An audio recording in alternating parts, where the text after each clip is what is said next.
And you know when he starts it, I'm gonna do like this, right? He started it already. We're rolling, baby. What is up, everybody?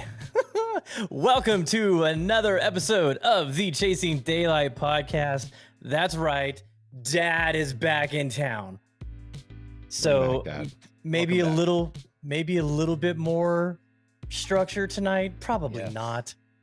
Probably not. So I want to give a shout out to the thousands upon thousands of people who have tuned in to YouTube right now and are watching the show.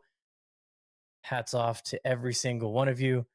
It's probably more like one, but it's probably centralized in Southern Highlands. Yes, we're blowing up in the Southern Highlands market right now. So as you can see, Joe is here, Jeremy's here. After last week's show, I figure Eric likes to talk a lot, and these guys kind of just nodded and agreed. Really? And yeah. Whoa. And I said 100% a lot, though. A lot. Whiskey Joe was ever present. So I kind of like to be a little bit more, I don't know, confrontational about certain things. So I say, hey, Eric, shocking. Yeah, right. Come back on, and maybe we'll get into some other stuff. I will say, you typically don't respect your dad until you grow up, right? And last week we were without our dad. My dad. Ooh, sore subject. Excluding AJ. But yeah, running the show is pretty difficult. Thank you. You do a phenomenal job. You do a great job, even though you mispronounce shit all the time, and you all the time say but you have to keep it rolling and going. And I am an kind of guy. I'm not as bad as Trey with the Yeah, or me with the 100%ers. But it's not easy. So shout out to Dad. Well, thank you. And welcome home. Thank you. Yeah. Forgot your Father's Day gift. Some of you may have known. We had a death in the family, and we had to head out to Alabama for a week. It's never fun getting to meet new people and see new faces in that kind of environment. But there is this thing called Southern hospitality that a lot of people talk about, but don't really experience or understand. It's a real thing. The people in the South are absolutely incredible, amazing people, so much love and so much caring for our family and the rest of my wife's side of the family that, this all affected. I mean, we got put up in an Airbnb for a week that somebody rents out that it was a friend of the family. We didn't pay for food for a week. I mean, just everybody's like, we got you. It was an unbelievable show of love and support and affection, and it is 100% a real thing. Agreed. It's wild. It's a lot of people like to make fun of the South, saying that they're rednecks in the backwoods and all that stuff, but I mean, literally, they are 30 to 40 years in the past as far as how aggressive the world and society has become, because they're just happy to see people, happy to be friendly, happy to hang out, and it's kind of fun to be around. And then you get to Vegas, and you got guys blowing their horn 10 seconds into the car right home. So, I mean, how much Southern hospitality do you think there is to vegans? Well, Robert didn't enjoy it as much. Vegetables taste like sad. It's sorry, Bob. Love you, Bob. Vegetables still taste like sad. It's not the place for a vegan. I'll say that. Yes. Yeah. It's not a place for a vegan. Not at all. Don't California my Dallas. Yeah. Sounds like a bumper sticker. I might have seen 1 or 7.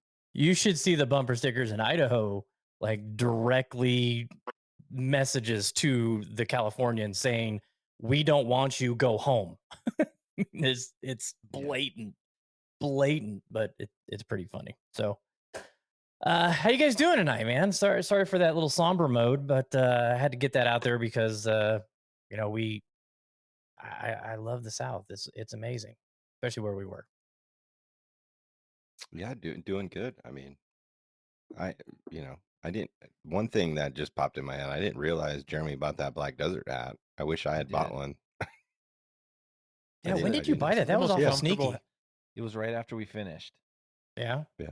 It was one of so it was ninja. the first attempt. You're such a ninja. Yeah. Yeah, it was big news coming out of Black Desert with the PGA Tour going there next year. Right? That was awful fast. Right off the bat. Awful fast. Yeah. Not a spectator course, but it's I'm super excited to see them playing out there. Hey, what if this is a trend with this new after the FedExCup, but still the same season, continuing your points to the end to see where you fit in for the next season? What if they start going to more courses that aren't, you know, in the typical rotation? And you know, what if they say, "Hey, Shriners, we're gonna send you to Black Desert," or "Hey, Sanders Farms," or whatever it is, we're gonna bring you to, you know, South Dakota or something. You know, it's an opportunity that, in order to drive some interest in this time of golf where people aren't going to be interested because the top players aren't playing, to do something different. I would love to see it. I think it's one of the downfalls of the PGA Tour is they're so stuck in like the legacy of everything, and this guy's won here, this guy's won here, and to see new courses, like they could play Landman. That would be sick as fuck if they played Landman in a tournament. Like if they use that opportunity where it's kind of like a, no man's land, get your points while you can kind of situation, like to see them hop around to places, that would be super sick, I think, to see some new courses. And because eventually, like, I feel like the wave is going to change into that style at some point, or at least currently, like in the golf architecture situation that's going on currently, like in 20 years, do we want to keep seeing them play this course after 70 years? Like, I think there's a huge opportunity for them to highlight new courses or different courses in that, because they created like an area of the year where it's kind of like a no man's land, like a free zone. Let's create something. And there's a big opportunity there for them. I think it'd be sick. Agreed. Jeremy, other than the Corn Ferry, has PGA been to Utah? I don't. So we used to go to the Champions 60 Tour years, event they had in Park City, but that was, which was cool. But my dad used to volunteer at that actually. So I would tag along, but I don't remember any PGA Tour events. When they said it's been 60 years, I don't even remember what that event would have been. Yeah. I think they tried to get an LPGA event there up in the area where I used to live, but I mean, with that coming next year, and then actually next year, right, for LPGA, or is it 2025? Yeah, LPGA is next year. Yeah, so I think it'll be first for both in a while. Or 2025, one of the two. I'm not sure. They hype up, grow the game so much that I think it's a huge opportunity for them. Like, who cares what the score is there? Like, if it's a sick fucking Muni, like whatever. Like, well, I mean, it's a great way to honor Weisskopf too. It was his last course that he designed. He's a a legend in the game, and it's a great way for them to showcase his last hurrah. It's a marvelous golf course. I don't think it's fan friendly. No, it's not. So I mean, there's going to be areas where the fans aren't even going to get to see some of them play because. Yeah. Unless like that area we were talking about where it backed up to the houses and it was really wide open. I mean, they could grandstand that off, but that's still a ways out there. And there's a lot of lava rock out there that would be difficult to build. Yeah, they're gonna have to have first aid stands everywhere. Yeah. Have you seen pictures of it, AJ? Who the fuck? I have not. So, dude, relax. But it reminds me of like. It's still impressive to me that they walk Shadow Creek. Like, it's still impressive to me, like, for the fans to be on Shadow Creek. Like, it's not, I mean, obviously you can walk anything, but it's not a walkable golf course. No, like, it's not something where I'm like, dude, I can't wait to, like, go get a caddy and walk that golf course. Like, it's just brutal to me. Yeah, and Black Desert is not walkable either. So, well, I mean, the thing that Shadow too, I mean, you can watch him tee off on 1. You can see him come in on 9 and 18. You can see him hit the par 3 across the road. You can see him come in on 4. You can see them go out on 10, and then just a short Be in over the the same hill. area for the most part. Yeah, over the hill is 13 and 14. So I mean, it can, you can have a good day out there watching golf. Black Desert is not like that at all. No. It is So not not. that I played Shadow Creek every day, obviously, and that kind of stuff. And I'm not trying to get banned from Shadow Creek, but it's just like, dude, like I remember playing it in Center Island tee boxes and going, dude, like I swear I played this hole before. Like you get on some of the tee boxes and like some of the holes look so the same. On the and back, this is I think that's my opinion. It's just my opinion. Like a lot of the golf holes look the same to me. Yeah. Yeah, there's a few out there where I'm like, what hole is this? Yeah. So 11, 12, 15, and 16, I think, or 16, they're all run the same way, and they're kind of similar. Yeah, I think you're just paying for privacy and the exclusivity. You say that? Exclusivity of playing that golf course. Yeah. Because they do what 5 to 10 rounds a day, whatever. Like in groups of 1 to 3. Like that's what you're paying for. I mean, there's a few holes out there like 17 and 18. You're paying for 17 and 18, and then what is it? 1, 2, 3, 4. That par 5, right, with the tree in the middle. Yeah. Like there's a few holes you're paying for out there. A lot of them seem blase blah, but no, dude, cool, great conditions. Obviously, everything's perfect. There's not a blade of grass out of place. I get it, the whole shebang. But like again, be objective. Like yeah, and it's very pricey currently. So oh my, I've heard it went up slightly. And when too? When the summer rate is still $750 plus caddy, correct? Yes. Oh, I'm sure. Yeah. When we played during Plus, COVID, I think you got to put in 20 hours at the buffet. We played for Father's Day 2020 for $250 at Wynn, and now it's $750, which is just insane to me. But it's $750 plus the caddy, correct? Yes. Yeah. Yeah. So it's $1,000 or more. It's $1,100. Yeah, it's which is just, come on, crazy. Come on. Yeah, well, it's all relative, isn't it? I'm glad I played it already. How is the prices in Texas going? I know you probably don't. You probably get a lot of your golf taken care of because you're such a high profile PXG member. Wow, that's what we're doing today. Yes, always. Aren't you on the world ranking points?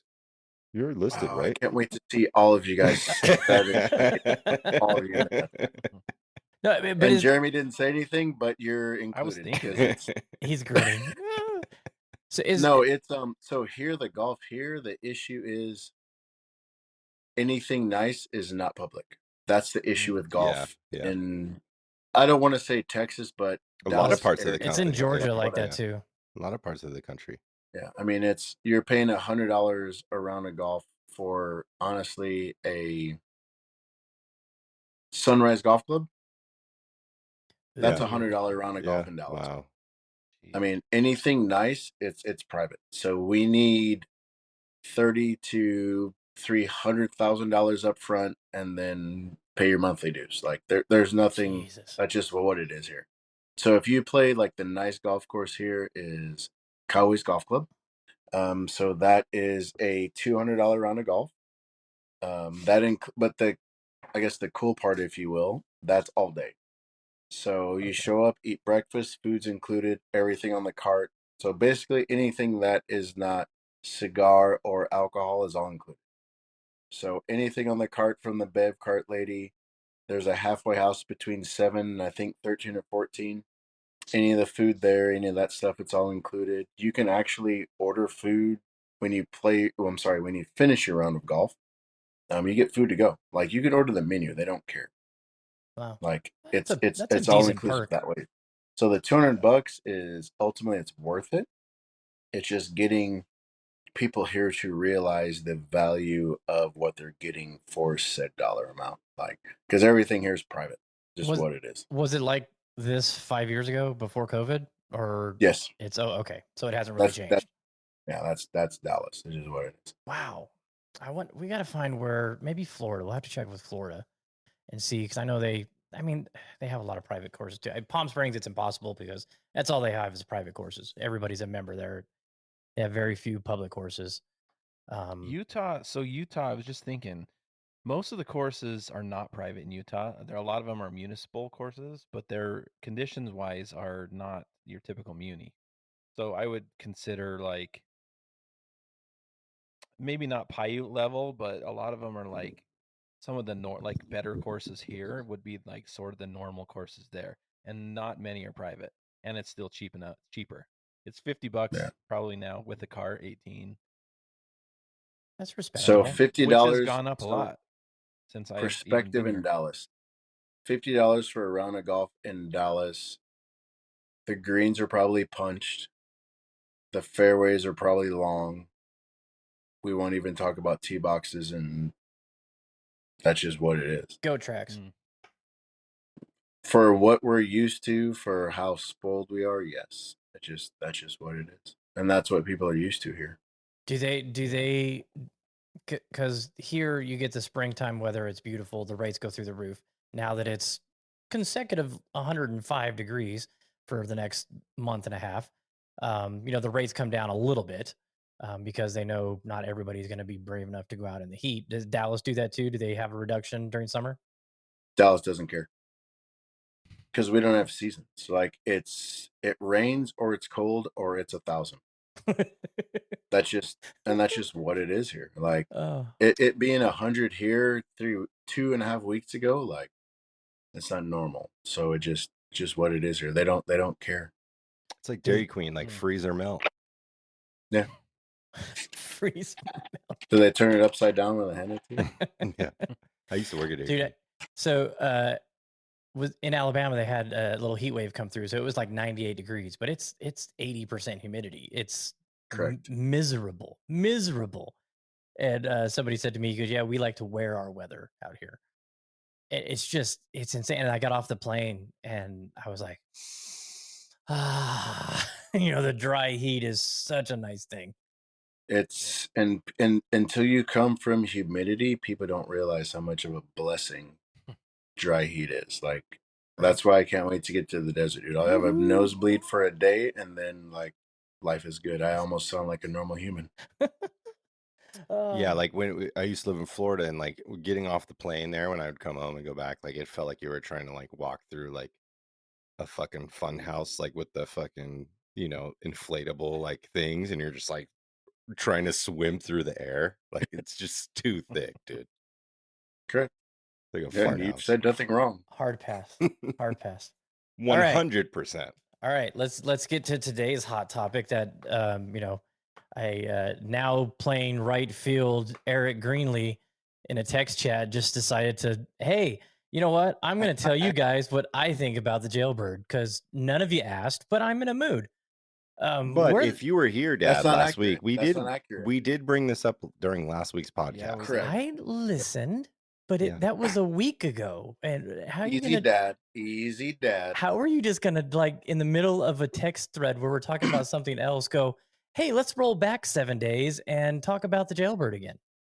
Well, just because you weren't a part of it doesn't mean it's not relevant at this time. Correct. I was in the text chat, so it has to be. I had to be a part of it. Life is hard. Okay. So, sorry, please continue. Two things with the jailbird. I thought it was hilarious. Odyssey, the powers that be at Callaway are like, they're selling for how much on eBay? What? Correct. Guys, crank up the machine again. Let's get this ball rolling. Yeah. Money to be made. So I'm sure they made a couple million over this release already because everybody's losing their mind over this putter that was trash. 6-7 years ago. Is it sold out? I mean, it was like the hinge plate too, right? Well, okay. Trash is a little aggressive. It had like the little mini like bra hinge plate face, right? Where's like that's the one. Right? So here's the catch. My opinion, and from what I've seen that putter with a minimum of 4 different faces on it. Yeah, it's got the white hot. It's got the O Works. I've seen it milled. And what's another one? What's the black one? It's the black one's it's got like the little mini hinge like bra strap thing. The little hooks that are supposed to the bra strap encourage forward roll. The bra strap face. And then there's actually a milled face version of it. Yeah. I'm sure that was a tour version, right? Well, a lot of. I mean, Odyssey likes I'm to just saying. do milling on. I like the milled Odyssey faces, except the Toulon one. I don't like that face at all. Every brand has a milled face, though. That's what I'm saying. Like, that was the thing about the text message. That's the thing about being objective. Like, everything works different for everybody. It depends on how everybody delivers it. It depends on how everybody rolls it. There's not a bad face. It just depends on the particular golfer. Dude, Trotty did a great video. Was it Trotty or was it? No. Who was it? Somebody, maybe it Chris was, Trott? no, it wasn't Trotty. That- It was That's TaylorMade. yeah, it was Yeah. God, maybe it wasn't Johnny Wonder. Maybe it might have This is been why you Johnny guys Wonder. Johnny hate- Wonder's Callaway, That's why you- so Yeah, it but must have been- they talked about why the long grip and why the heavy head, and it's to get your hands more swinging the club instead of feeling the weight at the end. You know, it's a big counterbalance. Okay. And he broke it down. It made sense to me. You know, guys that tend to flip it a little bit more, or the feeling of the putter head going through prevents their hands from going through. This offsets that by making it heavy, making it long, making it counterbalance. So in order for that head to get through, you have to swing the hands. And you know, Ricky was struggling with his putting. And I mean, all these guys are tinkers. I know James Fights, my buddy, said that Ryan Moore has a room that is dedicated to putting at his house where he has probably 600 putters. You know, and they tinker all the time until it's their livelihood. It's their, you know, it's how they make their living. And if it's not working, something has to change. Agreed.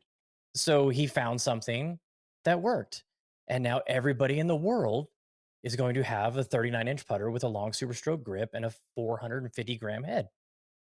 Yeah, The here's part the thing. that's very interesting is before the putter, when he was using a Newport 2 style head, which is basically Tiger's old head, right? One of his throwaways.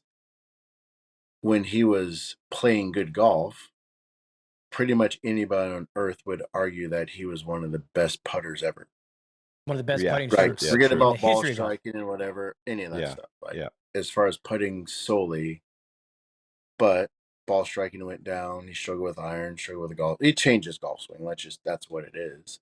Yeah. But like now, the combination of everything is what is making it all come together and just making everything better. And then like it's really, really cool to see him winning it. Like it's fun. Hell yeah, it is. Yeah. Yeah, and I mean he struggled for a long time and he went back to Butch recently and his swing got less flat.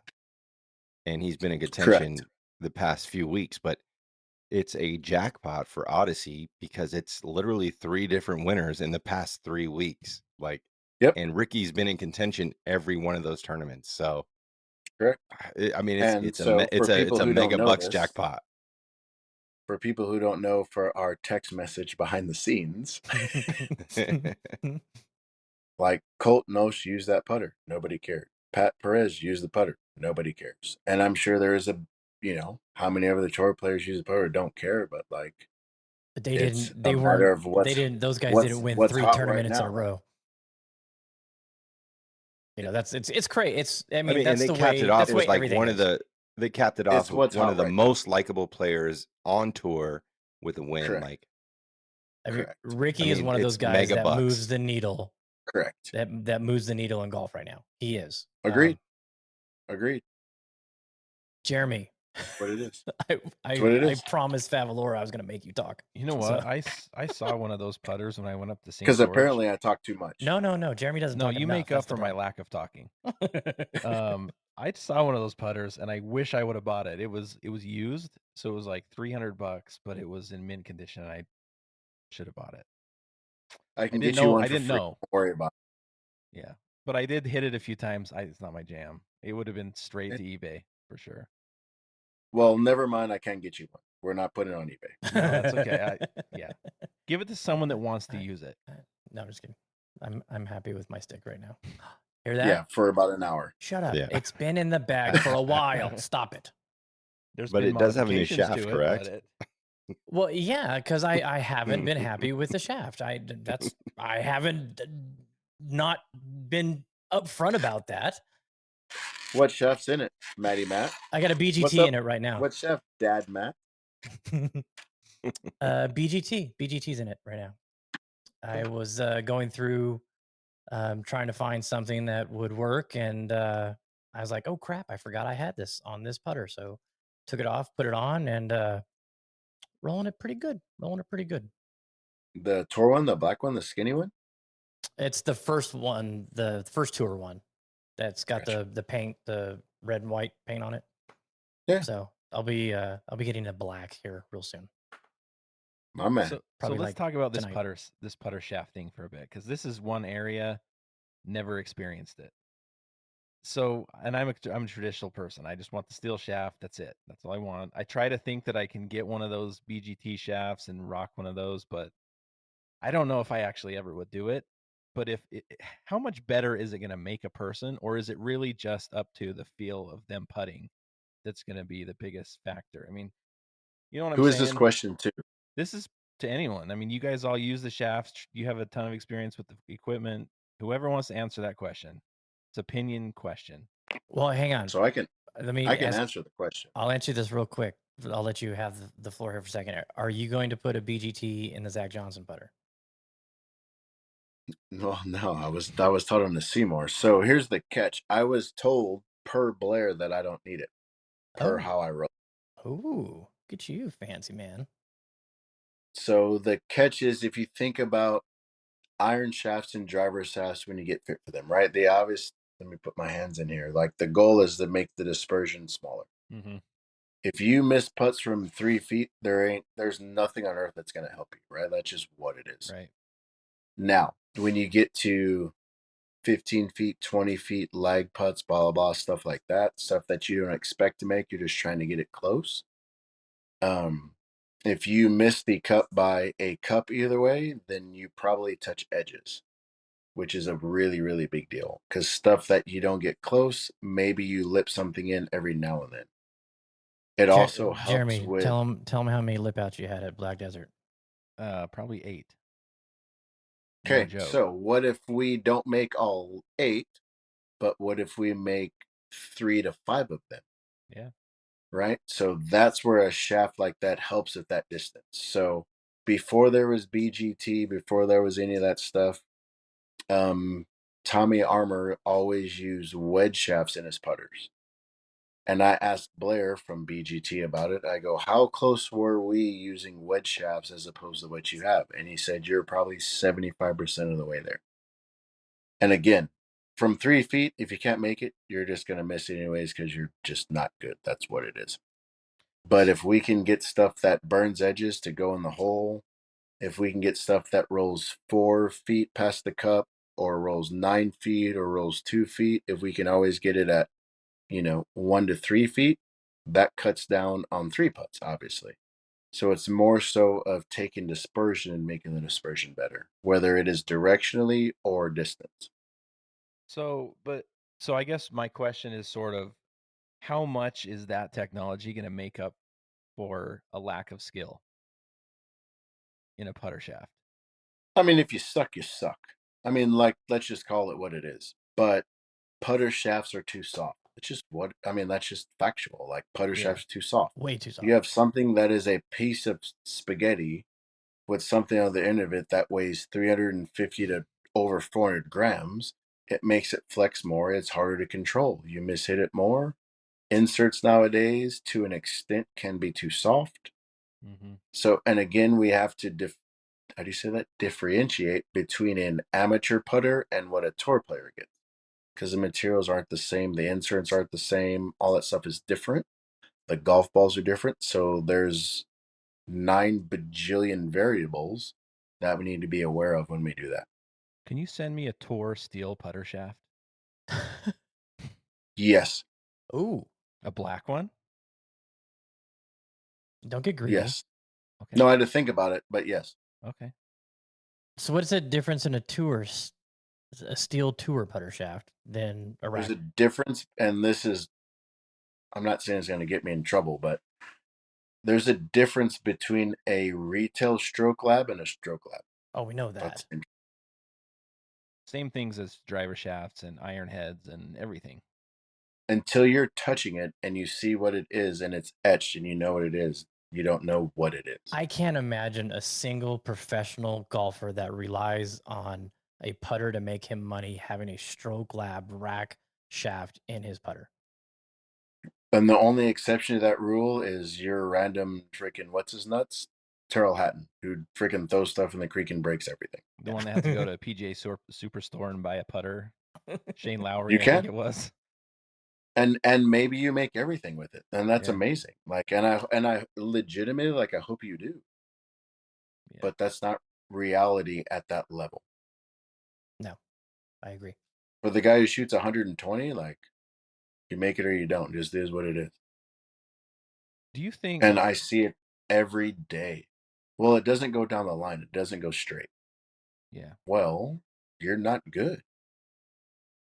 Right? So like, let's expand this equipment thing and that exact topic. Here we go. So there we go. So how much do you think the crappy average golfer has improved just from equipment throughout the, maybe where was the big point where equipment really took a huge step? Was that like mid 2000s? Was it when the like titanium drivers came out? When do you think it was that was the big equipment change that really changed the whole industry for equipment? I don't know if I can put a timeline on it, but I think the golf ball changing helped amateurs a ton, and the golf club getting bigger helped the amateur golfer be better. Just because, well, it doesn't spin enough, I can't control it. Homie, if you hit it in the right side of the fairway, if you're an 84, it'd be in somebody's backyard. Right? Like, and that's the thing with, even with fitting, like, I'm here to help you. Like, people come and they argue with me and they think they know more about it, but like, ultimately, I'm here to help you. I want you to hit straighter. I want you to hit farther. I want you to hit and play. And unfortunately, which I think we talked about this last week, golfers don't think they should shoot 3-pointers like Steph Curry, right? They don't think they should be dunking from the free throw line, any of that stuff. They don't think they should hit 500-foot home runs, but you give somebody a golf club and they expect it to not curve, and the 7-iron should go 160, period. That's not how it works, right? Like, well, how far should it go? Well, it goes as far as you allow it to go. Do you think a lot of people are sort of getting, I mean, other than like the players that are seriously, practicing and the top amateurs and whatever, do you think that the majority of golfers are relying too much on equipment advances and not furthering their skills and improving that way? Do you think they're kind of using equipment as a way to think their game's improving when it's maybe not? I mean, it is, but sort of putting a Band-Aid on an issue that could be corrected through lessons and practice and stuff like that. I think equipment can help. I think equipment can help you progress and make your misses better. But if you're not going to put in the work, then it doesn't really kind of matter what you do. Yeah. Right? Yeah. I mean, it's just what it is. Like, and this kind of goes back to what we talked about last week too. Yeah, it's not going to go that far. Like my buddy hits a 7-iron 230. Yeah. I think it'd be cool if I did that, but it's not in the cards for me. Like, I have to be realistic of what my abilities are and how I move it, and it's just what it is. Now, can I make your misses better? Yes. Can I help you hit it a little bit farther? Yes. Can I help you be more consistent? Yes. That's what it is. Like, that's what I do. Like, it makes me happy to help people play better golf. Like, that's fun to me. But we have to be realistic with what our ability is.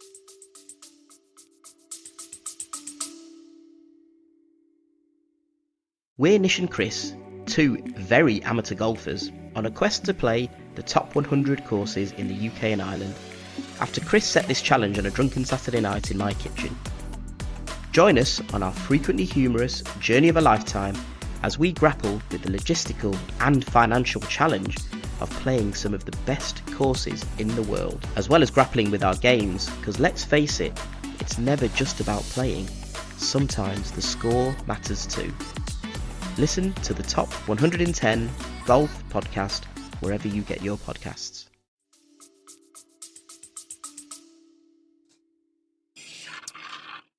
Well, this kind of goes back to what we talked about last week with the, like, you put the work in with the launch monitor. Like, obviously technology is advanced with the launch monitor situation, and these guys that are grinding all day for 10, 12 hours a day with a launch monitor, that's how they get good, is because they do have the technology that shows where they're hitting it, how they're hitting it, their spin rates, optimizing those situations to where they get the automatic feedback to where they can dial it in even better. Like, yeah, technology in the club head is great, but now these guys are getting automatic feedback on the launch monitors, and because most people don't have an eye like Butch Harmon, where he says he doesn't even use it, and he can just tell what's going on with the golf ball. So I think the adaptation of the launch monitor and these guys on tour being able to afford it and invest the time in it, that's what's making them incredible. What's really cool too is I get a lot of questions about, well, is TrackMan accurate? I'm like, hey man, look, I understand it's an orange rectangle, but that really small thing costs $30,000. Like, that's what tour players put their life on to play golf for $1 million a week. Well, they don't use it on the golf course. I see that gray thing they put in front of the golf ball. I get it. That's a GC quad. That's more portable, which I'm pretty sure TrackMan's probably working on that, right? But that's portable. As long as you put in front of the golf ball, you're good. The TrackMan has to be calibrated a little bit, and it's more stationary. Okay, but dude, like the guys on TV and the ladies on TV, like that's what they use. Like, so if it's good enough for somebody to play golf for $1 million a week, it's probably okay for you to play for $100 for a round of golf with your buddies. Like we're good. Yeah. I mean, and that's the thing. The amateur golfer. I don't mean that in a mean way. Like, that's just what it is. The amateur golfer does not have money to spend on a situation like that, or like a agreed. And 1,000%. that is a huge differential in the game. And so most of these people are playing indoor, which GC Quad is better indoor and TrackMan is better outdoor. These guys are actually going outside and simulating the lies and the grass and the turf, and that's the differential right there. Most people that have a simulator at home, they're hitting off a mat. Like, it's not going to give you the feedback you need to win at the highest level. Is it okay if I say something to that point? Yeah, 100%. We started players inside. Switching it up. No, seriously, I'm not like. Well, yeah, okay, yeah. Stop. Drink every time you hear 100%. Hold, please. We started players inside. Yeah. Because it eliminates every single variable except for you and that golf club, right? That's why amateurs don't like it. Because there's nothing to blame it on except for dumb Eric. No, right? there is. I can't hit a golf ball inside. I hear it all the time, right? I used to feel that way. I totally used to, but now I've overcome that feeling. Yeah. So do we fine tune outside? Dude, absolutely. Like, do we change stuff after it's inside? Dude, 1,000%. Like, but it gives you a really, really good baseline. And that's what I do when I fit people. Dude, this is the best here. Go play golf. We need to adjust that. Let's adjust it. We need to adjust this. Let's adjust it. Like, we can always tweak things, which is the same thing that tour players do, right? Like, it's just, it's a good base, if you will. I'm not saying that's where you land, but that's a good base. In that situation, you're going to be able to tell how well they're striking the golf ball, because if you hit the mat first, you're going to be able to tell. So that's where attack angle and smash comes into factor. Yeah, totally. Correct. Okay. 100%. Real quick, have an apology to everybody that was tuning in for the YouTube stream. I caught it. I touted how well this had worked the past couple weeks and was really trying to get people to come over here and check us out. And there's a little button that you put that says start stream that I totally forgot. So Dad's back from vacation. Little 45 minutes late on the YouTube stuff. I apologize. You missed some. I mean, the secrets that Eric just revealed were amazing. You'll have to listen on Wednesday. No, he didn't say nothing. I posted the link and I clicked the link on my story, and I was like, let me just double check this. The link works now. Waiting, 8:30 p.m. waiting. And we're already getting some good comments coming in talking about Joe looks like he's in heaven. The lights are way too bright. People want to know if Hodges fixed your lights. He has not yet. No, Hodges has not fixed my lights yet. He's a busy man. You know, he's got golf trips to book, so. Oh, yeah. I get it. Okay, so Eric, I want your take, because this was a little bit in the text chat earlier. A pretty predominant podcast that revolves around golf had some harsh words to say about former PXG players that are now winning on their professional tours. And Yes, I didn't feel like the information was justified, because just because a person changes equipment doesn't mean it was the equipment's fault. Agreed. But I was curious to hear what you had to say about those who said that. I think it's accurate and also inaccurate. Meaning, Well, that's a very, very political way to put it. Well, I'm about to blow it up in about 9 seconds. Okay. Well, they can't win with certain golf equipment. Well, if you do the research and if you do whatever, Charles Hall III won with the golf equipment. I don't want to say conveniently, because I don't know them. I don't know what they're thinking. But, I mean, Jason Kokrak kind of did okay with the golf equipment. I mean, he won kind of a few events with certain product. And then we can go back to some of the ladies who did what they did, right? So I told them last week, I told Joe and Jeremy the backstory on some of the information, which I can tell you that can't be recorded. But it's just misinformation, right? Like, I don't care how good you hit it. Like, we can talk about ball striking all day and hitting it 9,000 yards and blah, blah, blah. Like, if you don't chip putt, you don't win. Like, it's just what it is, right? So nobody, in my opinion, nobody makes bad golf equipment. Golf is hard. That's the part I don't think people understand. Like, golf is very, very hard. Like, Ricky Fowler, as an example, he literally has every means to an ends to him as far as what he needs to be a better golfer. Like, literally, money and product is at his disposal, and money's it doesn't exist. There's nothing And holding him back from improving his game. It took him over 4 years. So to bash, not bash, they're not bashing, because that's aggressive. For them to say a golf equipment manufacturer, when they switch, they win, that's not fair. And I don't care if it's Titleist or PXG or TaylorMade, it doesn't matter.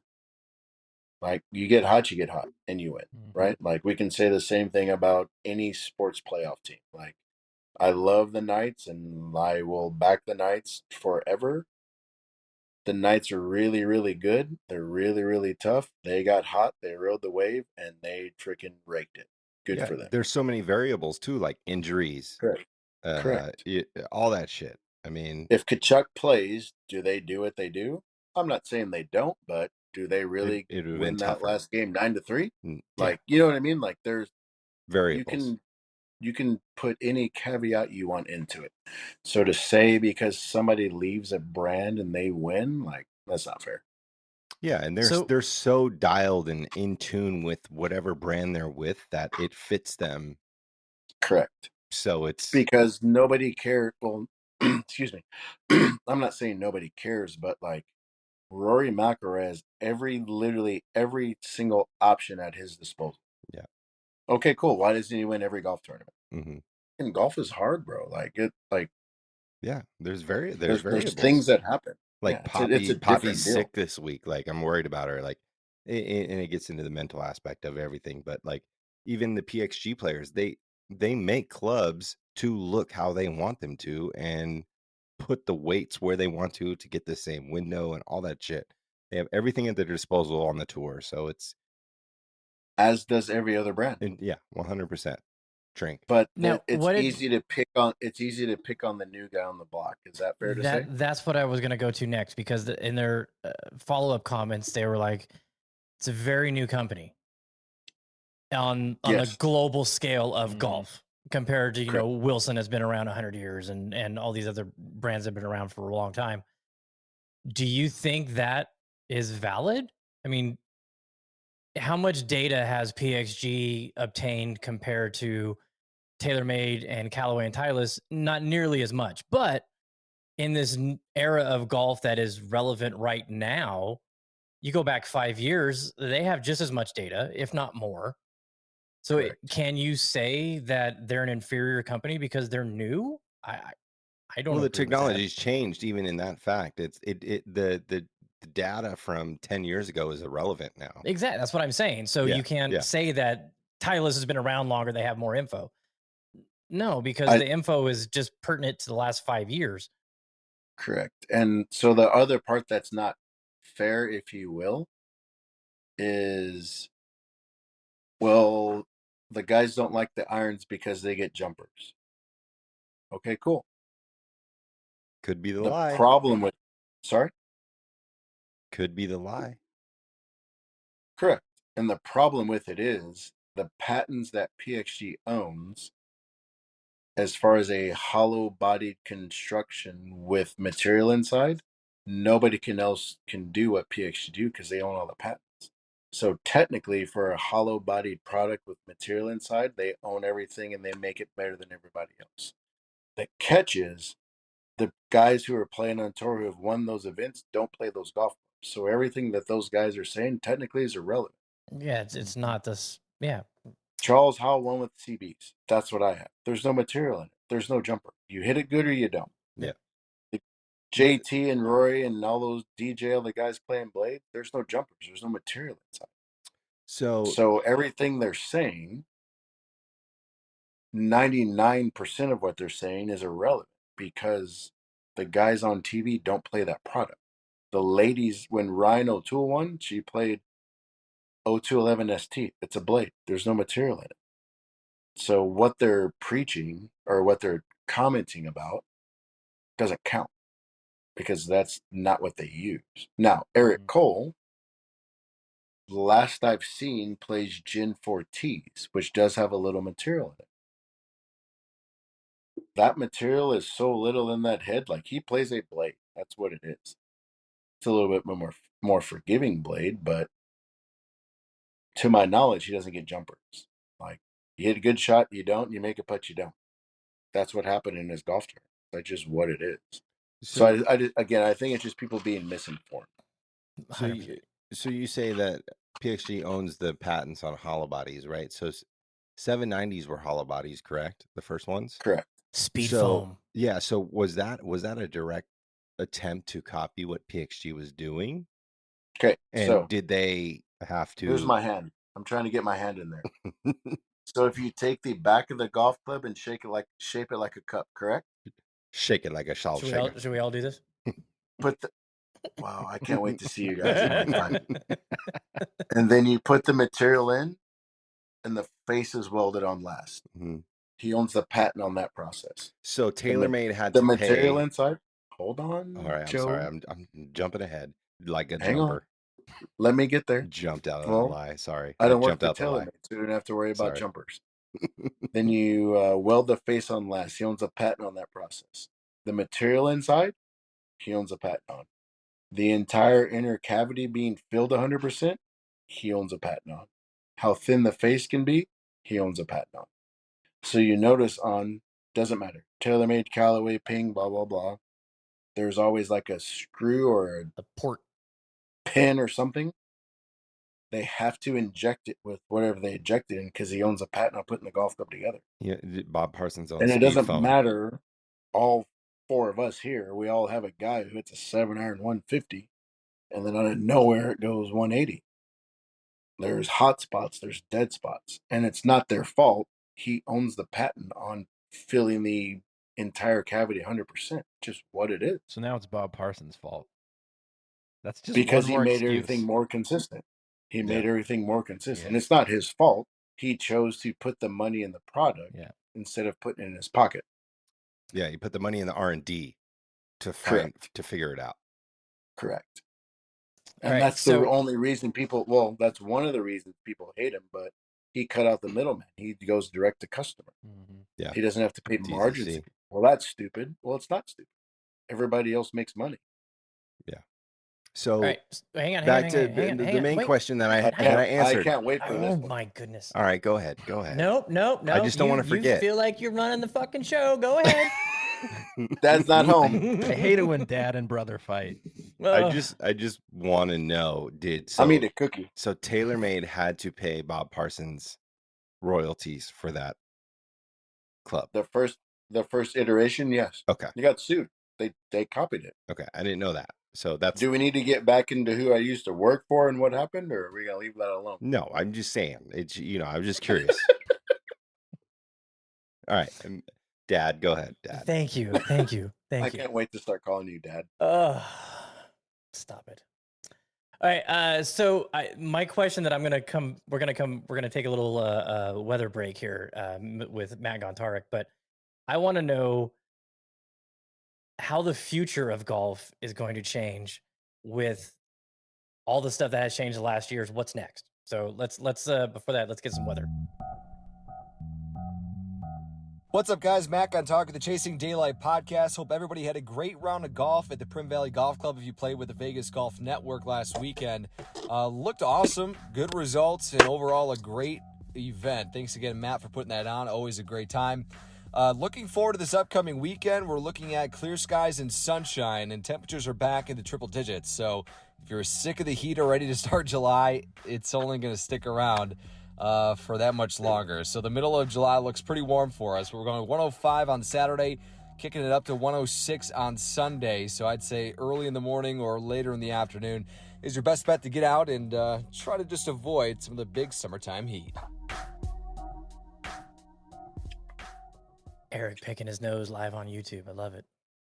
Dude, it went from we haven't had 100-degree weather in almost 300 days to 118 degrees. So that's because you have the guy from Dallas on. Yeah. We'll get to Prim Valley and Las Vegas National and the 112 degrees we played golf in over the weekend here in a few minutes. So physical fitness and training, strength training, mobility training, all this stuff has changed the golfer. They're stronger, they're fitter, they diet, they strength train.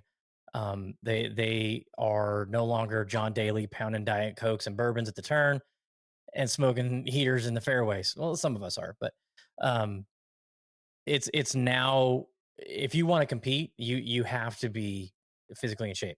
TrackMan, Foresight, all the analytics, all the data. It changed baseball when guys figured out that if you launch the ball at a certain angle, at a certain speed, you're going to hit a home run. So these guys train to try to get that launch angle. Same thing with golf.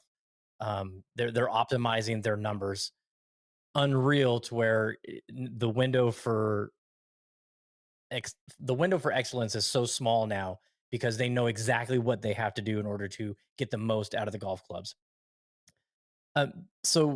And now with all the equipment, the ball, I don't want to talk about the rollback. You guys covered that last week, but with all the equipment reaching the maximums that they can, what's next? How is the game going to evolve from this to 5 years from now? What are we going to be talking about? Who's that question to? You're in the industry more than us, so. Not a big fan of your tone, but I'll answer the question. Oh, I'm sorry. No, I'll mess with with my tone. So it's just, and to an extent, I don't think we can talk about one without the other. Meaning, yes, we talked about rollback last week or whatever, but it's like, dude, like if you hit 30 past me, if you roll back the golf ball, it doesn't matter. You're still gonna hit 30 past me. Right? Like if you hit sandwich in the hole and I hit 8-iron, you hit 8-iron, now I hit 5-iron. Just what it is. So if they want it to be more competitive, then what's one of the hardest golf courses to play on tour is Riviera.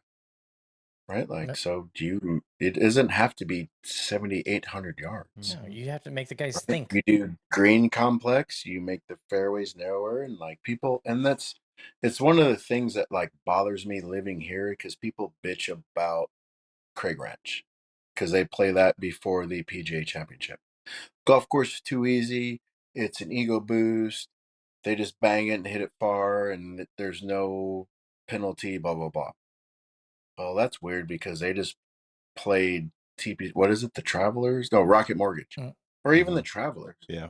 Well, they were 21 under after 3 days. Yeah. And nobody bitched about it being easy. But you come here and they're like, "Well, it's too easy." Like what's there's no measuring stick, right? Like there's no line in the sand, and like that's the problem. So if you want to make it harder, dude, make the rough high. I'm not saying make it US Open. That's not what I'm saying, but if you make the fairways narrower and you make the rough higher, and it makes a precedent on hitting the fairway, or if you don't want them hit it par, cool. Freaking grow the rough at 290 and everybody goes to the same spot and you wedge it and you make a putt. Like it's not rocket science. Like it's actually very easy and they just won't do it. Yeah. And that's the other part that bothers me is like when you get Jack Nicklaus and these guys bitching about these guys hitting the golf ball too far. Well, it was cool when he was doing it in 1984 and he was nobody 40 else yards. was. Yeah. Correct. And he was 40 yards ahead of everybody. That was the greatest thing ever because it's an advantage. Now he's like, the golf ball goes too far. Dude, relax. Yeah. Like, you can't have it both ways, right? Like, just pick a side and just freaking be an adult. I think courses need to start installing lava rock because I had a hell of a time at Black Desert with it. I think that's what they need to do. Isn't lava rock, isn't that on the par 3 at Bears Best, that black rock on that? No, it's black sands. Black sand, yeah. That's not lava rock. My bad. But I apologize. I live in Dallas. Where do you see the next evolution of the game? I would love to give an answer. I have no idea. No I idea. think the only way you change it, as far as what everybody's complaining about, I think you improve it by maybe cutting the fairway off at a number, if you will, and making it narrower. And that allows your wedge to beat my wedge, not your sand wedge to beat my 6-iron, if that makes sense. Yeah. I don't know, but course, that's just me applying some logic. So would you think golf course setup then what we'll be talking about? 1,000%. Yeah. 1,000%. Okay. I think they're going to. I mean, they have to do something. Shot clock.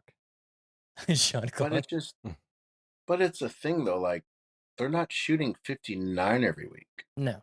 Right. Yeah. People aren't shooting 56. Like it's not happening. Right. Like, and I understand there's a difference, but what's really important is people need to understand how hard it is.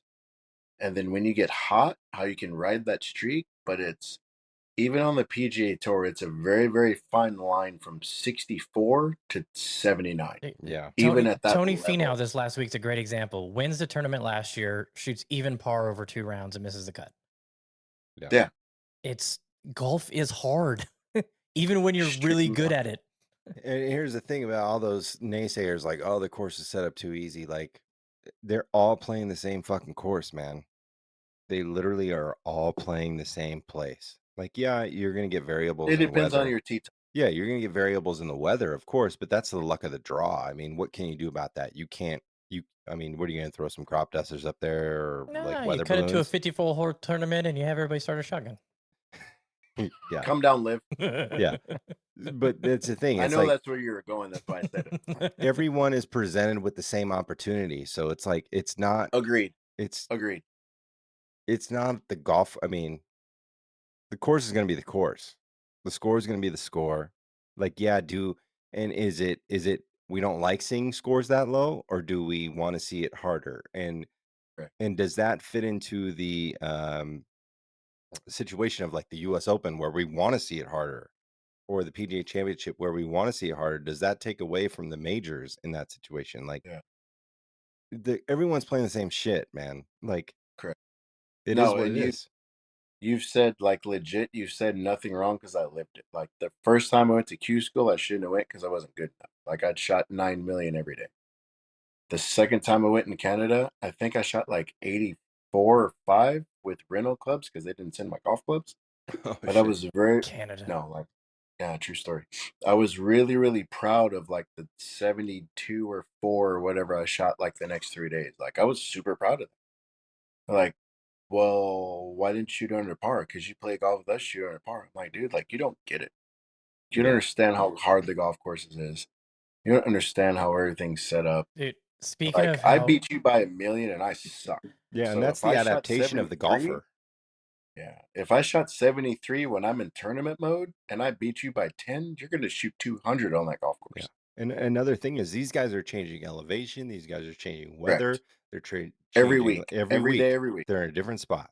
Different greens, different grass greens. That's the ninja shit of a golfer. Like you are adapting to your situations like that, like on the spot. 1,000%. And it makes the run that Tiger put on that much more impressive. That much more impressive. And people are like, "What is Tiger?" And I'm like, "Dude, stop! You're not like he doesn't count." No. Yeah. He's supernatural. And it also depends on the caddy that you got. Like how much work do they do on the front end to make sure that you are set up? Joe. You know, you're out of retirement now, right? Joe, I have a question. Uh-oh. Is Tiger Woods a soul golfer? No.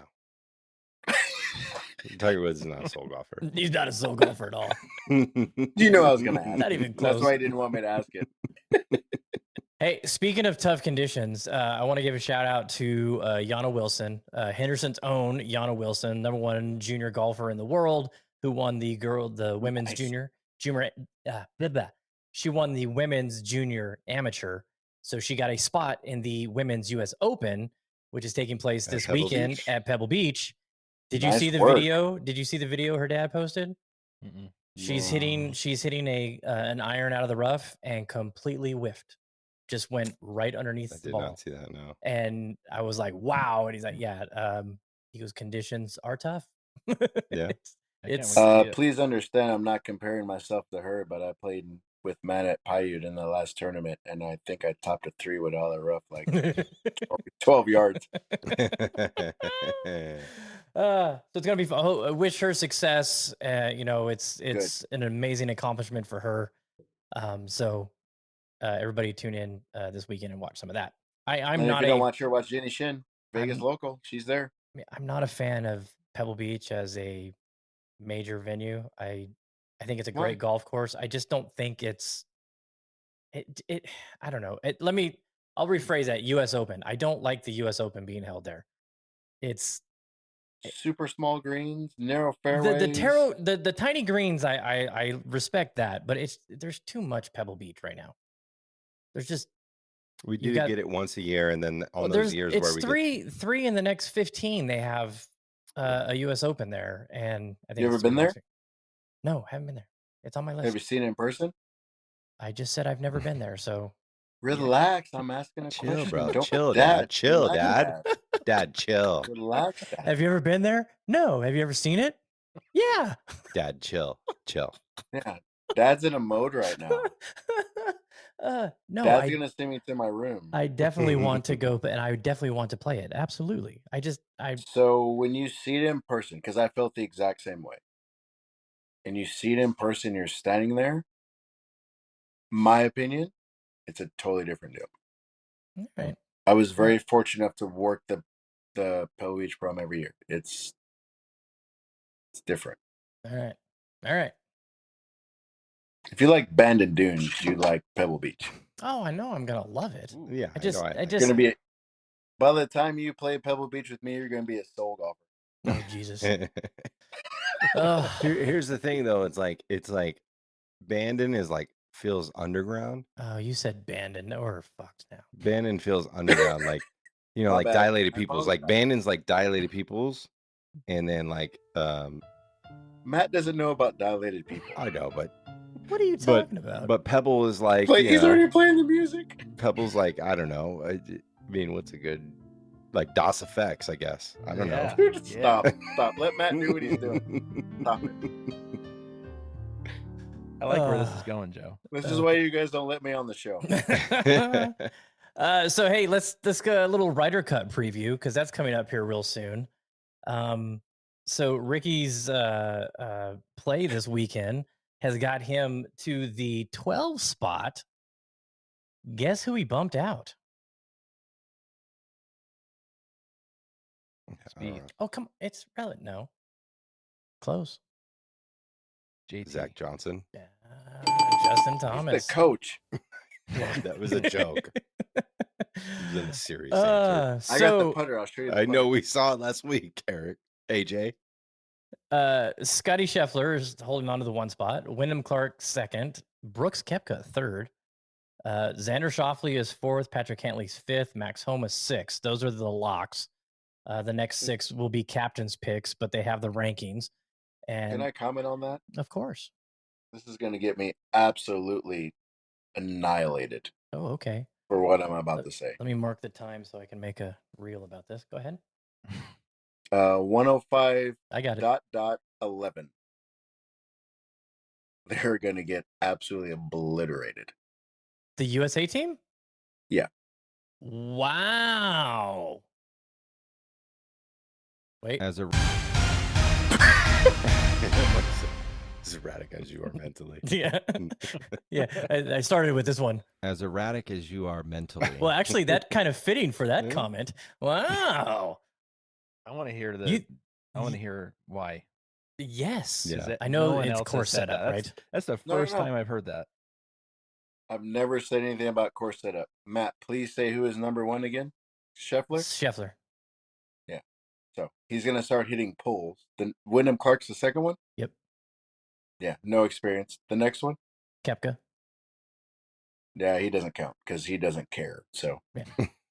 I mean, that's fair. Yeah. Oh, totally. Sorry? Schauffele. Meh. Next. Cantley. Nope. Next. Max Homa. Yeah. Too much weed. Next. Keegan Bradley. And everybody else is captain picks, right? Yeah. So this is the next 12. Keegan Bradley. Nope. Too fiery. He's gonna threaten to punch somebody in the face and something bad's gonna happen. Jordan Spieth. Hit or miss. Morikawa. Nope. Doesn't care. Have no idea how. You're worried about his pants. No idea how Cameron Young is still in this. Yeah. Nothing. Sam Burns. Nope. Ricky Fowler. There you go. There's Ricky's your Sergio, if that's fair. Right? Sergio shows up. Ryder Cup. That's Ian Poulter. He wrecks everybody. I'd see that. I think they're gonna have did I say something wrong? That's be the fair. Backbone. Yeah. Your 12th pick is the Jeremy's backbone. giving me a face right now, but I think I didn't lie about anything. I feel the same. It hurt to hear Spieth, but I think they're gonna have to invite DJ. I really think so. I think DJ too much pride. They won't do it. I mean, if Koepka's gonna be on the team, we'll see. Who knows if they're even gonna how that's gonna go. But if Koepka's on the team, I think they need to bring DJ onto the team. I think that's fair to say. All right, so here's the Euro I think team. with that layout, there's no fire there. Except for Ricky. Yeah, except for Ricky. John Rahm. Kills it. Rory. Kills it. Yannick Paul. Never heard of him. Don't know that guy. Adrian Maronk. He's a Got stick. nothing. Victor Perez. Well, he's on TV. He should be a stick. Yeah. Victor Perez kills it. That's the French guy. Yep. Adrian Otegua. Yep. Otegu. Yep. Fleetwood. Yep. That's okay. So that's Adrian Otegua is the 6. So then you got Fleetwood, Lowry, Jorge Campillo, Joost Luiten, Pablo Larrazalaba, and Thorbjorn Olsen. Yeah. Not a lot of live Euro action going on here. Yeah. And the Euro team screams beat you in the dirt. Team. This would be the biggest upset, I think, if America wins or Europe wins. If Europe wins. As far as what everybody is saying. And they're in Rome, correct? They're in Italy. Yeah, they're in Italy. Yeah, get ready for it. I could see the Euro Marco team coming Simone together Dolphin way Country harder Club. than the US team. Well, they always do. They always do. Yeah. They check their egos at the door, and the USA team brings them to the tee. Yeah, but Whistling Straits, it seemed like they really vibed.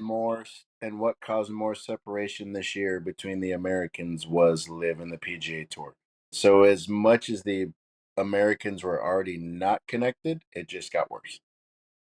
Yeah, I think Whistling Straits, they really like came together as like a team, like real VGK vibes.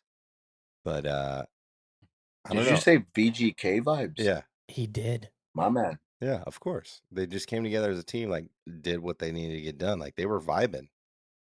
So I have a question for you, JK, Mr. Phil Golf. I have a question for you. Yeah.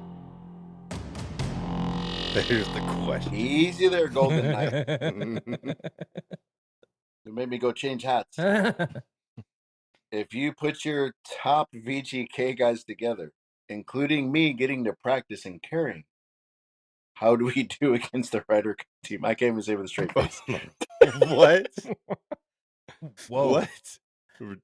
I'm putting my VGK players against the Ryder Cup team, the Euro Ryder Cup team? Back from right field. But we get to practice? I can't even say with a straight face. I'm sorry, man. So I hear Mike Amadio is a stick. That's what I hear. They're all sticks because they can play hockey and they not hockey swing a sticks. golf club. I think Amadio and White Cloud are probably the most dedicated to the game of golf. Stick Jeremy, wise. how about Peeler double dip Matt, in do you get sixes, sponsorship for this? Sixes. We can try. Yeah, Dude, hit him up. Peeler double dick. Whoa. Whoa. Wow. Whoa. I gotta go, guys. Hit the mute button there. Sorry. Remember my grandma is listening to this. Okay. Sorry, Favs. Didn't mean that. Looks like we lost Joe. Oh, there he's back. Okay. No, Peeler and we're back. Peeler double dips. Peeler double dips the Zen sixes. That's not that big. Serious? That's not a. That's fine. So, well. I know why he hits it it 330 yards now. I got two. Zooming. Two. So, before the last VGK event, wait. I go to the gas station. VGN. Or was this before a hockey game? I can't wait to see you so I can punch you in the throat. You guys are so judgy right now. Sorry. This guy's got how many death row seltzers are you in right now? No, I'm drinking vodka. So, I go, my Zin's out. I go to the gas station. I'm waiting on Matt. I'm not waiting on him, but he's picking me up. We're like, we don't have Zin. We have On Coffee. And she was like, you want 2 or 6? I'm like, I'm a gangster. You give me 6. Death bro. You know when you're cold and your teeth chatter? Is that what my boy like, Rob said he could hear me vibrating. Dude, people should not use that stuff. It just shouldn't be. You stop. Just stop. Well, I'm okay at 2 and 4. That 6 is like, I'm not. No. That's surprising. So I powered through it. That's surprising. And I went and bought more, and they were like, "What do you want?" And I was like, 2. You got a third? Yeah. Is there a 1? Is there a 1? Do you have? I'll take one of those thirds. Yeah. No, it starts at 2. You start buying them and cutting them in half and sewing them closed. Holy smokes! I sew my own Zen patches. Looking up seamstress on Craigslist. I've never hummed before inappropriately. You need a seamstress. Wow! Looking on Craigslist. Matt, you see what happens when you're not involved? How this thing just goes sideways? Right. Okay. Mini dollhouse. Matt, have you seen the putter? Do I need to get the putter for you? I saw it. You showed it. You sent me pictures. Oh. My bad. I think you sent it to. Right, I think you sent it to Trey. Then you sent it to Julian. Then you sent it to me, and we were all playing at the same time. And I was like, "Wow, I see where I am in the totem pole hierarchy." Yeah, right. Are you using it? Is it in the bag now? Yeah, I was taught by the same guy. Why would I not use it? I just didn't know if it was like hanging on the wall or if it was actually in the bag. No, it was in the no, it's case. No, It's being used. I- That's what it is. So- But I have to play golf to use it though. So Yeah, That's once a year. So let me get this correct. The VGN golf tournament is literally the last round of golf I played. Wow. That's what everyone says that works in the golf industry, though. Yep. Yeah. I have Like, no desire no to one play plays golf. golf. Like I legit could care less. If you guys are playing golf and you invite me, I would love to play golf. Me setting up golf, like it's not gonna happen. Like I'm not playing. Are you playing when you're coming? No, soon? he's not bringing. Nope. No, because I don't land till like 8:30 Saturday. But the next one you will. So right? literally, my whole day is only Sunday, and then I have to be at the airport at like 3:30 Monday. So no. So we're going to Barcode. Shout out Barcode. That could be a good sponsor. That would Shout be a out fantastic Cody at Barcode. sponsor. Barcode Cody. I will send him the message, and I will send him this link. Hey, Hey, bro. The Chasing Daylight We need a podcast brought to you by sponsor for Barcode Burgers. So we're doing podcast. we're doing Let's lunch do it, Monday, and then you're going straight to the airport. So that means lunch is at 10. All I'm bringing is a carry-on. I'm just bringing a carry-on. What day is that again? What's the date? 8, 9, 10. This Monday. This coming. Okay. Yeah. 8, 9, 10. 8, 9, 10. It's super simple, even for me. Well, it's 7, 8, 9, 10 because it's July. Good Lord. Can't wait to see it. All right, back to golf. All right, back to golf. Sorry. Did you guys pay attention at all to Tommy Cole or however you say his name? The Monday qualifier that was ripping it 330 all over the golf course. Finished had a putt to finish top 4 and get temporary status on the PGA, but his top 10 finish got him into this weekend event. I didn't watch much due to the tape delay, Yeah, that was weird. which was trash. Yeah, it was really stupid, but I was driving as most of it was happening. Well, we know Ricky won at National, and then I got home and just in time to, watch the last 9 holes. So it was kind of fun to watch because I didn't see any of it while we were playing. Speaking of real quick, I loved Ricky's reaction to this win. Oh, I love how he just looked up at the sky. that pose was amazing. That was great. That was an epic pose. And just so we're all clear, like totally called this last week. Just want to say that. You did. Well, I knew you were going to go I was there. in spirit. I heard it. I knew you were going to go there, I will Joe. send you. Do you guys know Wayne Birch, the caddy on tour? No. That guy who's 50% owner of Trap Golf? Yeah. Wayne Drano. Wayne Drano. So if you guys haven't seen it, get on his. Hey, here you go. Shout out Wayne Drano. Get on his Instagram, and he's on the green showing the video when he made the putt to get in the playoff, and then the putt when he won.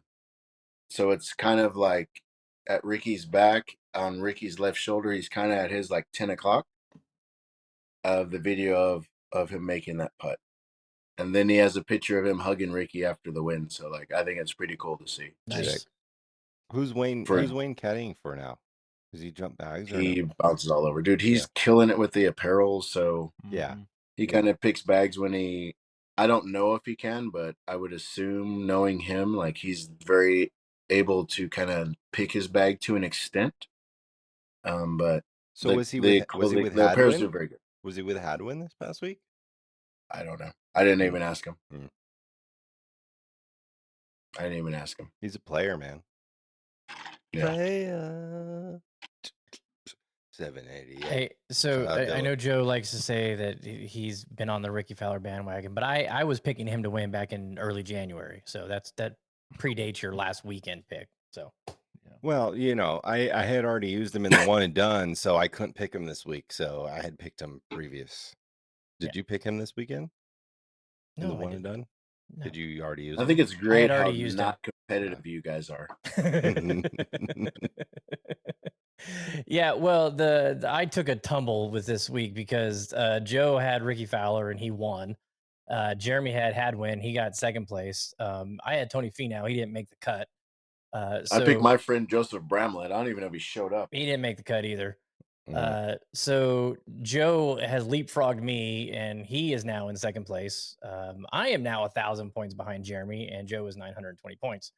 So yeah, there's that. And then in the one and done, we still need to find out how we're determining what we're going on. I've been doing it as their 2 totals against our 2 best totals. And right now that has them at $18 million earned, and we're at 15.8. So we're almost 2.5 million behind, when a few short weeks ago we were just a couple 100,000. So it did not help that they had Ricky Fowler and we all picked people that didn't make the cut. Correct. Yay. Yeah. So yay me. That is that. And then I do want to get into a couple things about the VGN event. I know the greens weren't exactly the best. Favs has told us that talking with them, what? No, he's gonna be back in a minute. Okay. Nothing. Continue. Okay. The water issues have been resolved as far as the amount of salt that was in the water and was destroying the greens. The greens were really good, the parts that had grass. And that's the sad part, because there are way too many spots that don't have grass. I had somebody, or I think it was Rob Chapman, sent me a video of a course in Australia that's south of Perth, where it's all dirt. It's all dirt greens, where you flatten out, you roll your line to the hole. Yeah. Okay, PXG fanboy.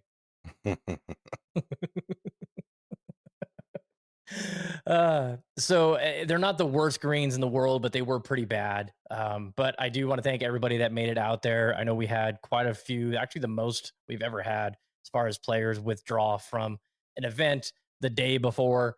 But I do want to thank all those guys that did come out and tee it up. It's a little drive out of town, and it was 108 degrees with no wind. So look at this. And I think it was the tightest dispersion of scores. Jeremy can't keep it together. There was nobody that ran away with it at all. Everybody, I think Mike Tice was the only one that had a healthy lead, and it wasn't even a lot. Because he was going up against some guys with some really high indexes. So, there it is. Ooh, what shaft is in that? I don't know. I don't even know. Not a big fan of your tone, bro. I don't even care, bro. It's just the shaft. He's probably painted. Oh, wow. Ooh. Whoa. That's plastic. Smack that shit.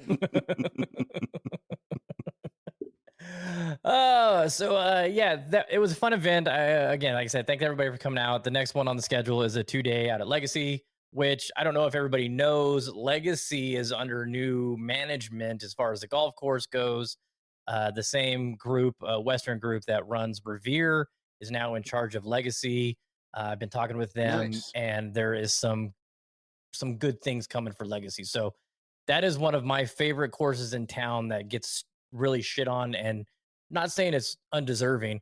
They have not been doing well financially, water, a lot of struggles with that golf course, but hopefully Western can come in there and turn some things around, because it's a damn good layout. It's a fun golf course.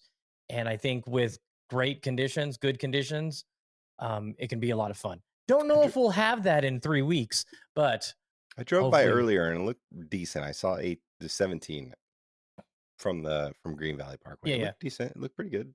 Well, so that'll be a fun event, a 2-dayer, Summer Sizzle. It's our first 2-day event that we've ever hosted in the VGN. More points for this one, and we're going to figure out some ways to keep the guys interested in the side games so they participate. Yes? I have a question. Okay. You guys laughing at? What is there anything in September that you're doing, sir, that maybe somebody should be aware of? Coyote Springs Major, September 16th. Okay. Asking for a friend. Okay. Let that friend know. It's going to be a good one. You get one of the is that something you have to qualify for? Nope. Is that something you can pay to be in? Or? Pay to be in. Majors are open to everybody that's a member, of course. Ding, ding, ding, ding. All right. I was asking. That's everything I got on my list, except for the odds for the John Deere. It's the tractor tournament. It is Zach Johnson. Best tee markers in the business. Yeah. Zach Johnson. This was JT Poston last year, right? Yes, it was. Zach Johnson, Luke List. Steve Stricker playing. Right. Oh, that's a good one. He wins there all the time. I'll run through them real quick. All right, run them down. Denny McCarthy and Russell Henley are at 14-1. Cam Young 16-1. Adam Hadwin, Ludwig Eberg 22-1. Adam Schenk, Eric Cole 25-1. Taylor Moore 28-1, along with Keith Mitchell. Chris Kirk, Emiliano Grillo 30-1. Alex Smalley, Seamus, Steven Yeager, Nick Taylor 35-1. Taylor Montgomery, Byung Hun Un, Patrick Rogers 40-1. JT Poston 45-1. Bo Hostler and Bezadenhout, Sepp Straka 50-1.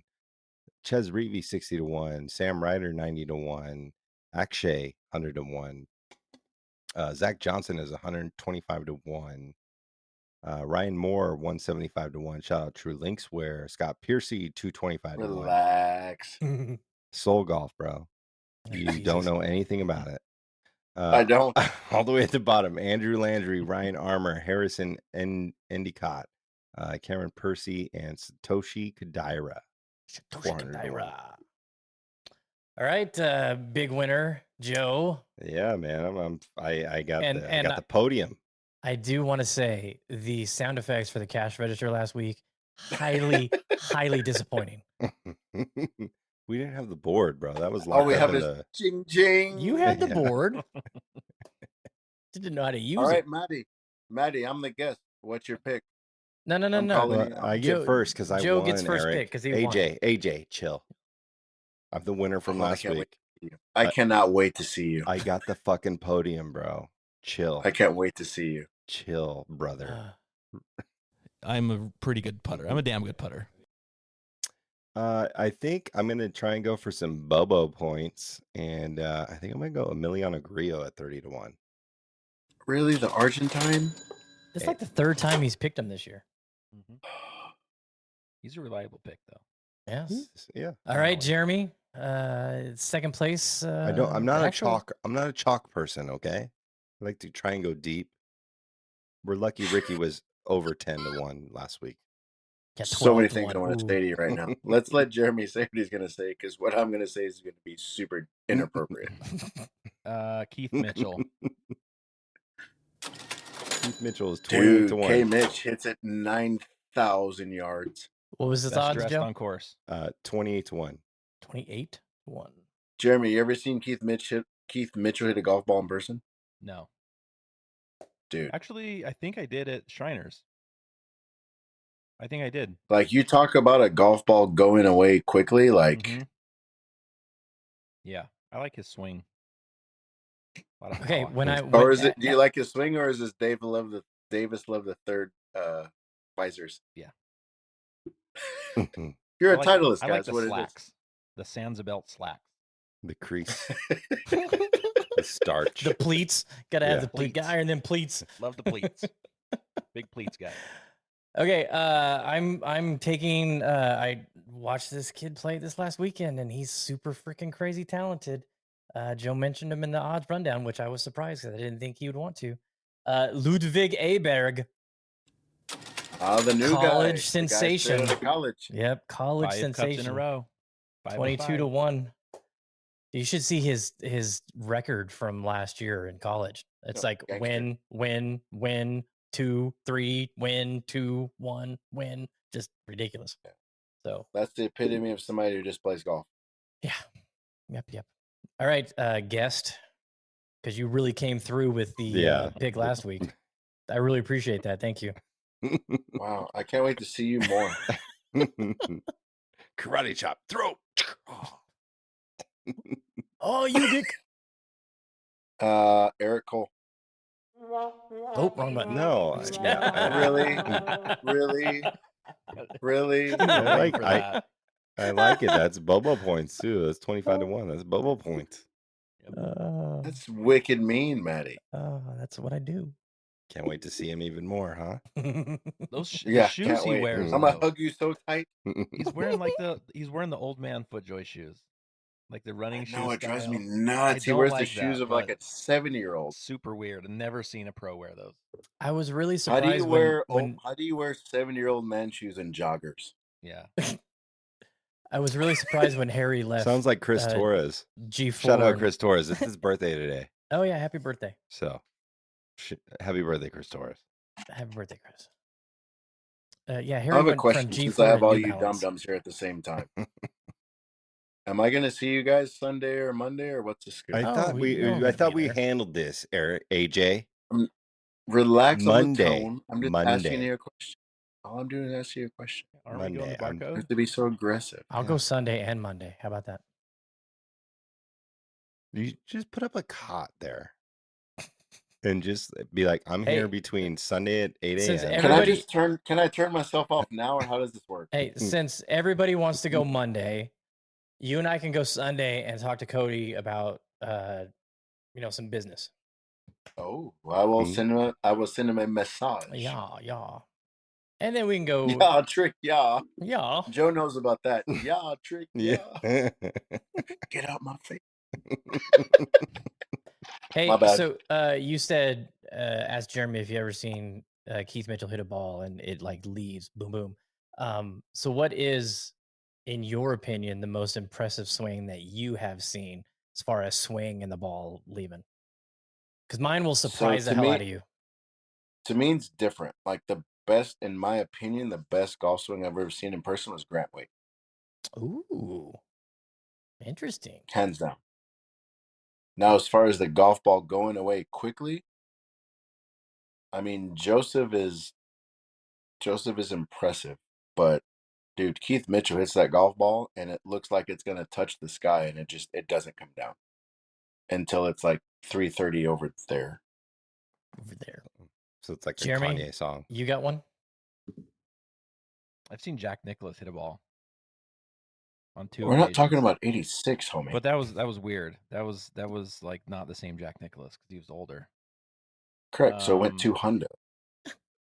I probably went like 280. Arnold Palmer off the deck at Bay Hill. Was he? Jack hit it 280. Was he in Mesquite? He was in Park City. Yeah, that makes sense. And then his caddy told me that my 4,000 tag on my fanny pack was flapping, so I had to like put it in the pocket because it was making noise. Jeremy, focus. Don't get distracted by me. What's the best you've seen? Don't get distracted by me. What's the best you've seen? He just said his fanny pack tag was flapping in the wind and disturbing Jack. That's hilarious. Maybe, I mean, Tony, I've seen Tony hit it on multiple occasions. He can smash the ball. Probably That's Tony. fair. Joe? Yeah, I was going to say pro, probably Mr. Salt Lake Tony himself. Non-pro, Daniel Hodges. Dude, he hits the ball well. Dude rips it. Dan, Pierce. Have you played with Dan? Just Pierce. Don't even know who he is. Oh. This guy can play in the 37-mile-an-hour winds into your face and just pierce it. Yeah. It's so fun to watch. I love watching Dan hit the ball. But pro, Tony. I would say Tony. Tony is, because it's just like short stack, like welcome to IHOP, like, grab your knife, cutting through it. Mine will surprise you. I mean, I've seen. Can I guess it? Oh yeah, go ahead. Number 15, Las Vegas National, Freddie Couples, cut in the corner. I was going to say Harry Hall, but that's a good one too. Nope. Joe gives me shit because I tell the story every time at National. Every time we go to this hole, he's like, I remember when I was 14 years old as a bad boy. No, I was. Shut up. Good Lord. One day I'll tell you that story. I saw Freddie Couples cut the corner, man. I saw him with persimmon. It was impressive. No, Lynx Black Cat. Barefoot both ways. I mean, I could say Tiger Woods but I don't think it's fair. Yeah, that's why I take him out of it. No, mine is Tommy Gainey. Tommy Two Gloves Gainey. That guy absolutely crushes the golf ball. I know he's back and forth between Korn Ferry and playing in some PGA events, but back in the day after he left Big Break and got on some events, and he played in the Shriners one year, and I it just is a completely different sound when he hits the ball. It's unreal. Do you know why it's a different sound? Because it's painted shaft.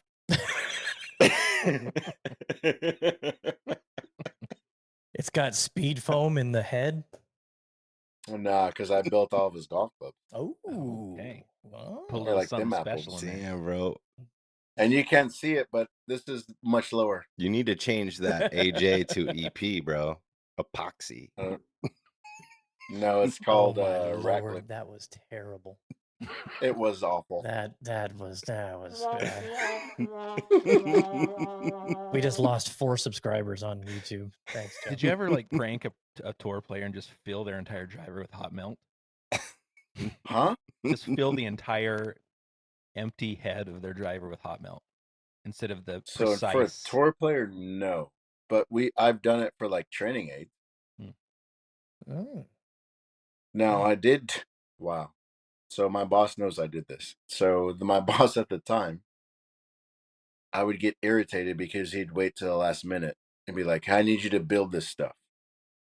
I'm like, dude, that's cool, but like I have to deal with like people who are on TV. I have to play golf tomorrow and do it. I'm like, cool. So I bent his pitching wedge and 9-iron the same loft. I bent his 8-iron and 7-iron the same loft. That's his 7-iron through the set. And all of his hybrids, I put all the rack glue in the heel, and then the next one goes in the toe. The next one goes in the heel, the next one goes in the toe. And he couldn't figure out, he was flying greens and couldn't hit anything straight. And I think on the golf course that day, he lost like $1,000. Oh. Did he find out? Yeah, I told him. Yeah. And then I don't know what happened. I do. I'm happy to get fired, but